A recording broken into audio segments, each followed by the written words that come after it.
Hello, magandang hapon po. Ang cute ng aking roses, o kaya hindi ko matiis na hindi siya kuhanan ng video. Yan, ito pa yung baby niya. Yan. Ang dami na. Ito naman ang anthurium ko. Yan. Yung ating lemon. Yan, nakuha na yung isa dito.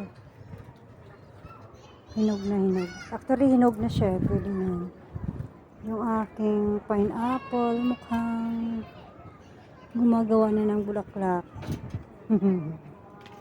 Nakakatuwa, di ba? Ayan, yung talong ko. Oh. Dinadiligan. Yan. Yan ako yan siya. Binhi. Para dumami sila. Ayan. Dami ko lang nakuha. Pero okay na.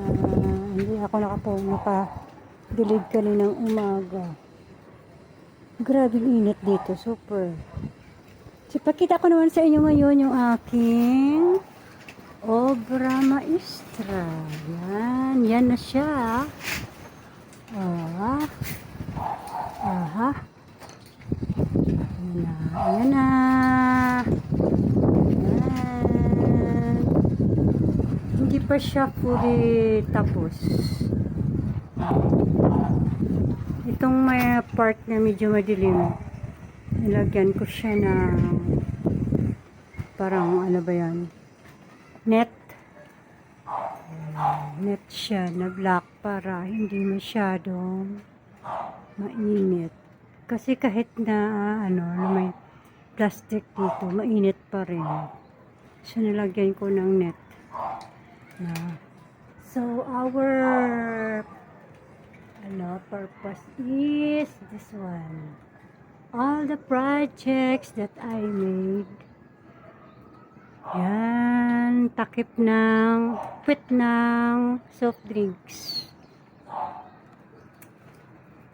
Di ba ang ganda na niya? Minsan na kapag napaupo ako dito, tinitingnan ko, sabi ko, wow, I made this far. So maganda at napakaaliwalas dito. Ang gandang tambayan. Tulad niya no, yung araw doon. Yan ang araw. Hindi siya masyadong mainit. Tapos makita mo yung palibot. Stress free. Nakakatanggal ng stress. Yan. Diba? Oo. Ayun.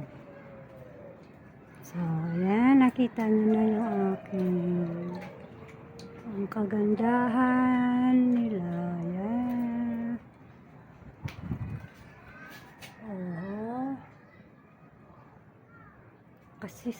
Kasi nga may mga tanim dito. Kaya nakakatulong siya ng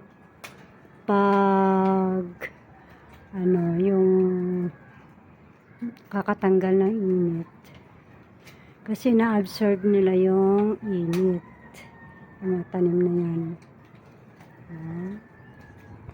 Yung aking chime, hindi naman